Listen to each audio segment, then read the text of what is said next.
자기의 그릇이죠. 뭐 탈 수 없죠.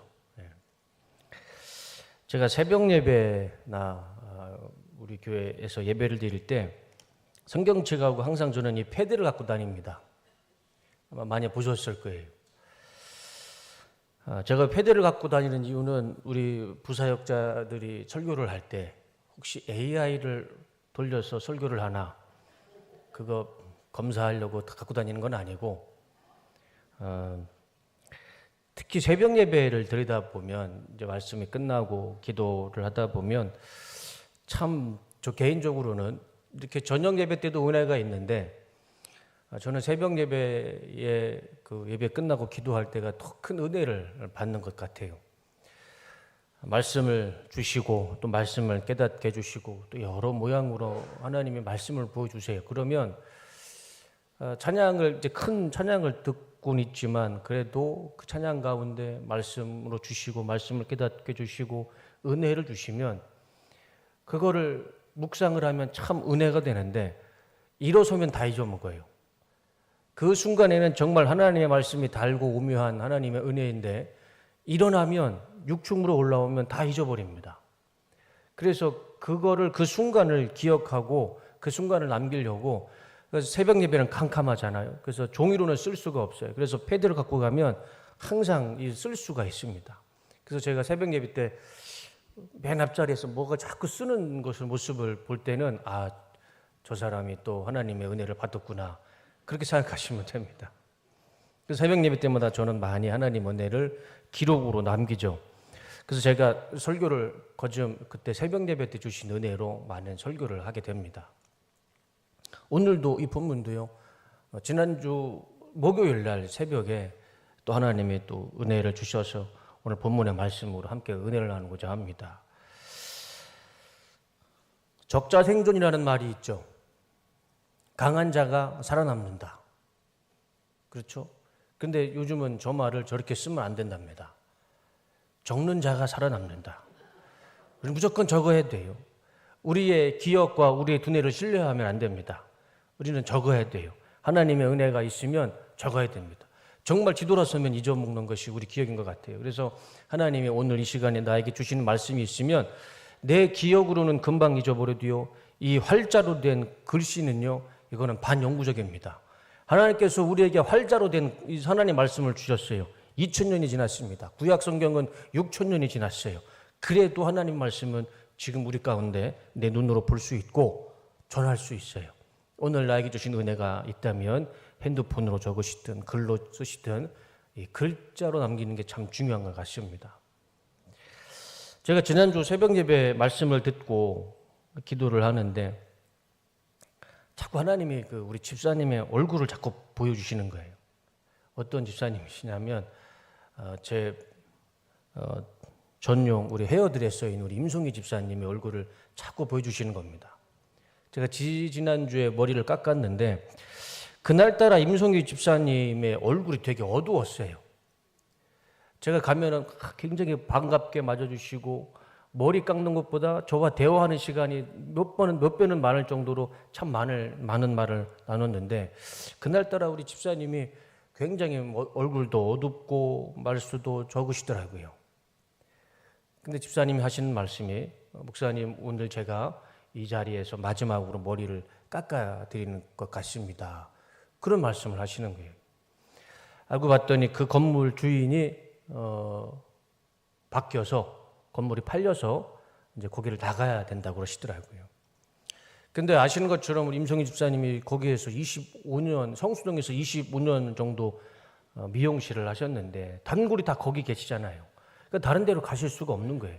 다른 곳에 취직을 하시자니 연세가 많으시고 또 다른 곳에 가다니 또 단골들 다 놓칠 것 같고 그런데 성수동에서 그 사업장을 다시 개업하려고 해도 아시잖아요. 성수동이 평당 4억이랍니다.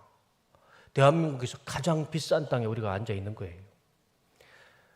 평당 4억이 되는 이 성수동에 어떻게 미용실을 차릴 수가 있겠습니까? 그러니까 우리 집사님이 깊은 한숨을 쉬시더라고요. 이럴 수도 없고 저럴 수도 없고 그 마음을 전 이해는 합니다. 25년 동안 이 자리인데 이 자리를 떠나야 한다는 그 집사님의 마음이 참 많이 무거우실 겁니다. 그 마음, 그 임성기 집사님의 그 어두운 얼굴을 자꾸 보여주시는 거예요. 왜 보여주셨을까요? 기도하라는 하나님의 마음이겠죠. 그리고 우리 박수자 권사님이 지금 응급실에 계시는데 우리 지역장님이 전화를 하시고 찾아가서 우리 며느리도 만나시고 그래서 제가 한번 가겠다 방문해서 신방하고 기도하고 싶다라고 말씀을 드렸는데 박수자 권사님이 아주 완강하게 거부하신답니다. 다 나으시고 교회에 오셔서 교회에서 인사를 하고 싶다고 그러시는 거예요. 그러니까 본인의 모습을 병원에 계신 모습을 보여드리고 싶지 않은 거였죠. 그 마음도 참 저는 이해가 됩니다. 그래서 박수자 권사님도 그 말씀도 생각이 나고 임송희 집사님 얼굴도 그 시름, 깊은 시름에 있는 얼굴도 기억이 나고 그래서 하나님이 우리 임송희 집사님과 박수자 권사님을 위해서 기도할 때 하나님께서 이 말씀을 기억나게 해주시는 거예요. 떠올려 주시는 겁니다. 그 오늘 본문의 말씀이었어요. 그 말씀 붙잡고 이 두 분을 위해서 또 그날 기억 주시는 대로 또 저에게 기도 부탁해 주신 데 성도님들의 기도를 붙잡고 기도를 드렸습니다. 지금 우리 성도님들 가운데 힘든 상황에 또 어려운 상황에 처해지신 분이 계시다면 오늘 이 시간 이 본문의 말씀 분명 나에게 주시는 하나님의 말씀이라 믿습니다. 이 말씀 붙잡고 기도하실 때 하나님의 크신 은혜와 위로가 임할 줄로 믿습니다. 그 말씀을 우리 한 절 한 절 한번 볼까요? 내 백성아 들을지어다 내가 말하리라. 이스라엘아 내가 내게 증언하리라. 나는 하나님 곧 내 하나님이로다. 내 백성아 들을지어다. 내 아들아 내 딸아 내 자녀들아 들을지어다. 내가 말하리라. 나는 곧 내 하나님이로다. 나는 하나님이다. 바크 엘로힘이라는 단어입니다. 바크 엘로힘. 이 말씀을 본문의 그 앞뒤로 문맥으로 보면 이 말씀은요, 이스라엘 사람들에게 경고하는 말씀이에요. 내가 하나님이다. 너희는 내 말을 들어라. 강한 어조에 경고하는 말씀이에요. 그런데 이 경고의 말씀이 전체 문맥을 읽어보면 하나님의 경고이지만 무슨 경고냐면 하나님이 이렇게 하면 내가 너희를 축복해 주겠다라는 축복의 말씀이에요. 경고의 말씀이지만 결국은 하나님이 축복해 주시겠다는 축복의 약속의 말씀입니다. 오늘 이 시간에 하나님께서 우리에게 또 나에게 주시는 이 말씀, 나는 하나님이다. 나는 너의 하나님이다. 바크 엘로힘. 이 하나님의 말씀이 우리 삶 가운데, 우리 기도 가운데 하나님의 말씀으로 응답으로 임하실 때에 우리 삶 가운데 위로와 축복과 기적이 나타날 줄로 믿습니다. 이 말씀보다 더 능력이 있고 힘이 있고 축복이 있는 말씀은 없습니다. 나는 하나님이다. 나는 너의 하나님이다. 바크 엘로힘. 이것만큼 우리에게 더 큰 힘과 능력과 권세가 되는 하나님의 말씀이 어디 있겠습니까? 나는 너의 하나님이다. 하나님은 우리를 이 땅에 씨앗으로 보내주셨습니다. 씨앗. 한 3주 전에 서호가 토요일 날 어떤 학습이 있나 봐요. 그럼 그때 학교 갔다 오면 뭘 자꾸 가지고 와요. 가지고 오면 지가 키우질 않고 저한테 넘기면 이제 제가 키웁니다. 근데 그날따라 무슨 무씨를 잔뜩 가져온 거예요. 무씨를. 저는 그런 거 받으면 버리지를 못해요. 그래서 그것을 조그마한 화분에다가 심었습니다. 심었더니 한 이틀 만에 무순이요? 사람 머리처럼 아주 풍성하게 자랐더라고요. 그것을 보면서 그런 생각을 해봤습니다. 하나님은 우리를 이 땅에 씨앗으로 보내주셨다. 그런데 씨앗은 혼자 못 자라나요. 누군가 땅 속에다 심어줘야 됩니다. 땅에 심어줬다고 그게 자라지 않아요. 물을 줘야 됩니다. 그러면 싹이 트죠? 싹이 트면 뭘 해줘야 되죠? 햇빛을 보여줘야 돼요. 빛을 보여줘야 됩니다. 그러면 또 무럭무럭 자라요. 그러다 보면 옆에 뭐가 자라납니까? 잡초가 자라나요. 그럼 잡초도 뽑아줘야 돼요. 하나부터 열까지 다 손이 가요. 그래야 그 식물이 잘 자라서 나무가 되고 그 나무에서 열매가 맺어지게 됐죠. 나는 너의 하나님이다 라는 말씀은 내가 너에게 땅이 되주고 내가 너의 물이 되주고 내가 너의 태양이 되주고 너를 방해하는 모든 것을 내가 제거해 주겠다. 나는 너의 하나님이다. 이 말씀의 의미가 아닐까 하는 생각을 하게 됐습니다. 우리는 하나님의 정성이 없으면 우리는 단 하루도 살 수가 없는 연약한 존재입니다. 우리가 하나님의 정성이 없으면 하나님의 하나부터 열까지 돌보심이 없다면 우리는 가시밭에 떨어진 씨앗이고 돌밭에 떨어진 씨앗입니다. 가시밭에 떨어지면 자라날 수는 있어요. 그러나 그 어느 정도 자라나지만 가시에 찔리고 찢어져서 제대로 열매를 맺지 못합니다. 돌밭에 떨어지면 어떻게 됩니까? 아예 뿌리 자체를 내릴 수는 없어요. 그냥 말라 죽습니다. 하나님의 정성으로 우리는 하루하루 때에 따라 이른 비와 늦은 비를 주시고 또 필요하면 태양도 주시고 또 필요하면 내 삶 가운데 장애가 있는 잡풀들도 제거해 주시고 하나님의 정성으로 우리는 하루하루 살아가는 줄로 믿습니다. 그것이 나는 하나님이다. 나는 너의 하나님이다. 그 말씀의 의미가 되는 줄로 믿습니다. 오늘 이 말씀을 온전히 붙잡고 기도하며 살아가실 때 모든 두려움과 염려와 걱정에 근심이 변하여 하나님의 축복과 형통과 기적의 삶으로 변화될 줄로 믿습니다. 8절과 11절 말씀을 다 같이 한번 읽어보겠습니다. 시작.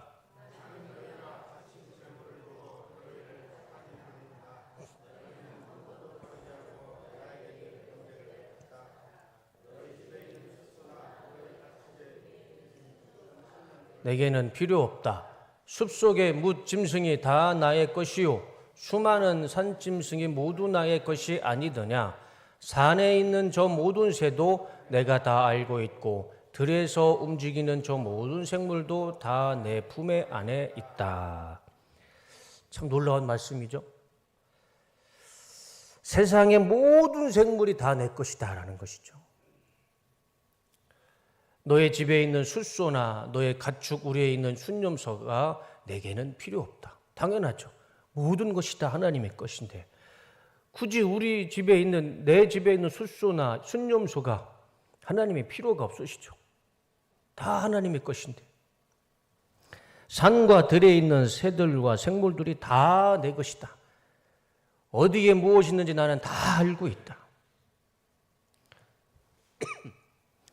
이 모든 것을 내가 만든 것이다. 다 내 품 안에 있다. 하나님이 말씀하십니다. 하나님은 결핍이 없으시고 부족함이 없으신 분이시죠. 아마 유일하게 이 땅의 모든 것은 내 것이다. 이 땅의 주인은 나다.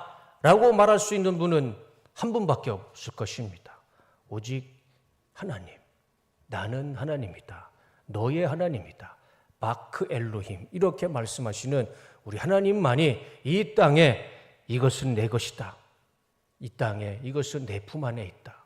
그렇게 하나님만이 이 말씀을 하실 수 있는 분이시죠. 그래서 하나님이 원하시는 것은 좋은 숫소도 좋은 염소도 필요가 없습니다. 그건 처음부터 하나님의 것이죠. 그것을 우리 거라고 내 거로 행세하며 이것을 하나님께 드립니다. 그거는 이치에 맞지도 않아요. 원래 하나님의 것을 우리가 하나님께로 드리는 겁니다. 이 땅의 주인은 하나님이시죠. 심지어 하나님은 이렇게 또 말씀하시죠. 12절 다 같이 읽겠습니다. 시작. 너에게 달라고 하겠느냐? 온 누리와 거기 가득한 것이 모두 나의 것이 아니더냐? 그럴 일은 없지만 하나님께서 우리에게 내가 참 배가 고프고 시장하다. 그러면서 우리에게 음식을 달라고 하실 분은 아니시죠. 이 땅의 모든 것이 하나님이고 모든 음식이 다 하나님의 것인데 우리에게 하나님이 시장하시다고 우리에게 음식을 달라고 하시지는 않습니다. 다 하나님의 것이 온 누리와 거기 가득한 것이 모두 나의 것이 아니더냐. 하나님만이 저런 말씀을 하실 수가 있는 것이죠. 그리고 13절을 보시면 내가 숫소의 고기를 먹으며 숫 염소의 피를 마시겠느냐. 제사에 관한 말씀이에요. 내가 너희들이 숫소로 번제를 드리고 화목제를 드리고 순 염소로 피를 뿌려도 내가 그걸 참아 먹겠느냐. 내가 그 피를 마시겠느냐. 그게 중요하지 않다라는 겁니다. 물론 숫소와 순 염소의 피로 제사를 드리지만 하나님이 그걸 진짜 드시고 그걸 마시지는 않죠. 그게 중요한 것이 아니다. 그러면서 하나님께서 정말 하나님이 뭐가 더 중요한지, 그리고 하나님이 정말 기뻐하시고 하나님이 원하시는 것이 무엇인지 하나님의 마음, 하나님의 진심을 정확하게 말씀해 주십니다. 우리가 그것을 알았으면 좋겠어요. 14절과 15절 말씀입니다. 다 같이 읽겠습니다. 시작. 감사로 하나님께 제사를 드리며 지존하신 이에게 내 소원을 갚으며 환난 날에 나를 부르라. 내가 너를 건지리니 네가 나를 영화롭게 하리로다. 하나님이 기뻐하시고 원하시는 것은 이겁니다. 좋은 숫소도 그것도 원래 하나님의 건데 그걸 우리가 드린다고 해서 하나님이 뭐가 그렇게 기쁘시겠습니까?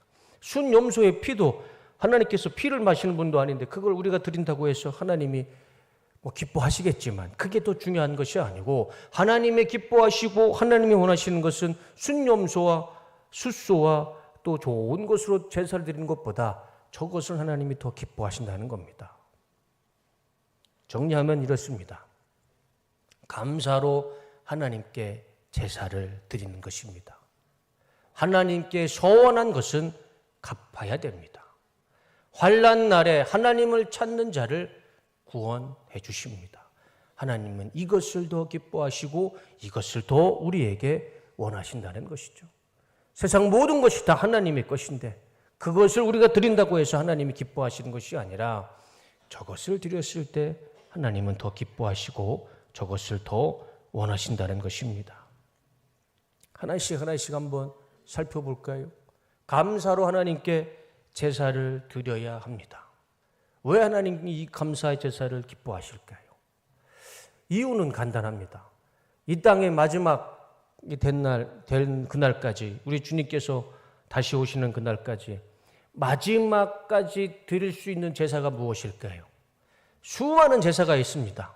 유대인들에게는 수많은 제사가 있죠. 속건제, 속죄제, 번제, 화목제, 많은 그 제사가 있지 않습니까? 그런데 그 제사들은요, 지금은 의미가 다 사라졌어요. 왜 사라졌을까요? 예수님께서 이 땅에 오셔서 희생하심으로 한 번의 십자가의 번제로 드리심으로 이제 그 모든 제사의 의미는 다 사라졌습니다. 굳이 우리가 드릴 필요가 없어요. 숫송아지를 잡고 염소의 피를 뿌릴 이유가 없습니다. 우리는 십자가 보혈의 의미만, 그 은혜만 붙잡으면 모든 제사는 다 주님 안에서 은혜 가운데 다 이루어지는 것이죠. 그런데 한 가지는 주님께서 이루지 않으셨습니다. 무슨 제사일까요? 감사 제사죠. 감사제. 감사는 주님께서 이루시는 게 아니죠. 감사의 제물은, 감사의 제사는 누구에게 드리는 겁니까? 우리가 드리는 거예요.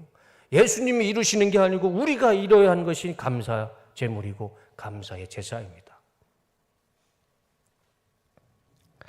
하나님은 이 감사의 제사를 무엇보다 우선순위로 기뻐하시고 원하신다는 것이죠.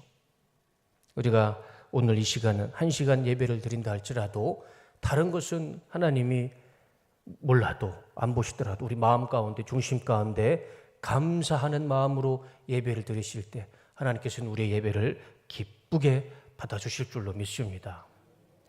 18세기 경건주의 작가인 윌리엄 로라는 사람이 감사를 이렇게 표현합니다. 다 같이 한번 읽어볼까요? 시작. 세상에서 가장 위대한 성자는 기도를 많이 하거나 금식을 많이 하는 사람이 아니라 항상 하나님께 감사하는 마음을 가진 사람이다. 왜냐하면 그는 모든 일을 하나님의 선하심으로 받아들이기 때문이다. 성도와 성도가 아닌 크리스찬과 넌 크리스찬의 기준이 어디에 있을까요? 저는 믿음이 아니라 감사라고 봅니다. 감사. 내가 정말 하나님께 믿으면, 진심으로 믿으면 감사가 나타나는 것이죠. 그 감사의 제사, 감사의 예물, 감사의 예배를 드리시는 우리 뚝섬교회 성도님들이 다 되시기를 주님의 이름으로 축복합니다. 두 번째는 하나님께 소원한 것은 갚아야 합니다. 이건 제 이야기가 아니고 오늘 본문에 나오는 하나님의 말씀입니다. 하나님이요, 값지는 숫송아지, 순염소 그거 필요 없다. 그거 다 내 거다. 원래 내 거다. 내가 원하는 것은 약속한 것, 소원한 것을 갚는 것이다. 하나님께 약속한 것이 있으시다면, 소원한 것이 있으시다면 꼭 갚으시는 은혜가 있으시기를 주님의 이름으로 축원합니다. 그걸 하나님이 원하시고 기뻐하신다 말씀하시죠. 제가 어제 우리 이완섭 장로님이 오셔서 우리 사역자들 점심을 사주셨어요. 맛있는 점심을 사주셨습니다. 그래서 저하고 우리 최대한 목사는 이제 들깨 옹심이를 시켰고 장로님은 칼국수를 시키셨어요. 진짜 맛있게 먹었습니다. 근데 우리 김혜진 전도사님은 칼국수 집에서 뭘 시키셨냐면 닭 한 마리 칼국수를 시켰어요. 혼자만 닭 한 마리를 시키고 나서 그 닭 한 마리 앞에 놓고 하나님 앞에 갑자기 서원 기도를 하는 겁니다. 서원을 하는 거예요. 자기는 다음 주 고난주간 일주일 동안 고기를 먹지 않겠다는 겁니다. 자기 앞에는 삼계탕 닭 한 마리 놔뒀고. 하나님께 서원했으니 꼭 지켜야 된다고 제가 얘기를 했어요. 그래서 다음 주는 일주일 동안 우리 사역자 점심시간에 고기만 먹으려고 합니다. 진짜 지키는지 안 지키는지 모르겠습니다. 그 작은 것 하나라도 하나님 앞에 서원을 했으면 하나님이 그것을 지키는 것, 그 약속을 했으면 그 약속을 지키는 것, 그것을 하나님이 원하시고 기뻐하신다는 것이죠. 성경에 보면 사무엘이라는 사람이 나옵니다. 이스라엘의 마지막 사사이죠. 그리고 사무엘을 기준으로 이스라엘의 역사가 완전히 바뀝니다. 인류의 역사가 바뀌어요. 왜 바뀌냐면 사무엘이 왕을 세우게 됩니다. 이전까지는 이스라엘은 신정 국가였어요. 하나님이 통치하는 국가였는데 사무엘 이후로는 왕이 통치하는 왕정 국가가 되죠.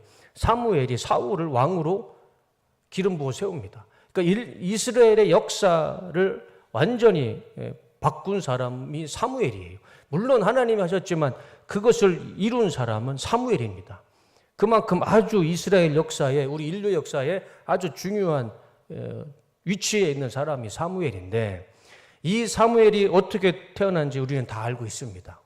어떻게 태어났죠? 어머니 한나의 서원 기도에 있었습니다. 아기를 갖지 못했어요. 아기를 못 낳는 여자였습니다. 그러나 하나님 앞에 서원 기도했을 때 하나님께서 그 아들을 주셨고, 한나는 그걸 그대로 하나님 앞에 아들을 드렸어요. 몇 살 때 드렸습니까? 성경에 정확하게 나오죠? 젖을 뗄 때. 젖을 떼면 몇 살일까요? 2살? 3살? 2살, 3살. 그 갓난아기를요, 참 독하죠? 그 아이를요, 엘리 제사장에게 맡기고 집으로 돌아옵니다. 참 훌륭하죠? 훌륭한 믿음이죠. 그렇게 서원을 하고 하나님이 역사하셨고 그것을요 그대로 순종했더니 하나님은 그 사무엘을요 인류 역사에, 이스라엘 역사에, 복음의 역사에 아주 중요한 사람으로 귀하고 값지게 사용하셨던 것입니다. 우리가 이 시간 잘 기억을 더듬으셔서 올 초에 하나님 앞에 약속한 것, 소원한 것이 있으면 다시 한번 기억을 되살리셔서 그 약속과 소원을 꼭 지키시고 순종하시는 그런 은혜가 있으시기를 주님의 이름으로 축원합니다. 하나님께서 반드시 내가 소원하고 약속한 것 순종하고 지킬 때에 더 큰 은혜로 30배, 60배, 100배의 은혜로 채워주실 줄로 믿습니다. 마지막으로 세 번째는 환난 날에 하나님을 찾는 자를 구원하신다. 하나님은 이걸 원하신다는 거예요. 좋은 순소, 순염소 그런 것보다 그거 원래 다 하나님 거예요. 내 것처럼 드리는 것을 기쁘시게 하는 것이 아니라 하나님은 우리가 환난에 당했을 때 하나님을 찾는 것을 기뻐하시고 그것을 원하신다라고 말씀하시죠. 우리가 인생을 살다 보면 갑자기 환난이 찾아옵니다. 정말 예기치 못한 상황에 어려움이 갑자기 찾아와요. 그리고 어려움이 하나만 찾아오면 좋겠는데 여기저기서 막 내가 감당할 수 없을 만큼 문제와 어려움이 순식간에 찾아옵니다. 정말 쓰나미처럼 내 인생에 환난이 찾아올 때가 있죠. 그때 그 환난 앞에서 절망하거나 좌절하거나 주눅 들고 포기하지 말고 이렇게 살아라 라고 우리 하나님께서 우리에게 가이드를 주시는 것이죠. 다 같이 읽겠습니다. 시작.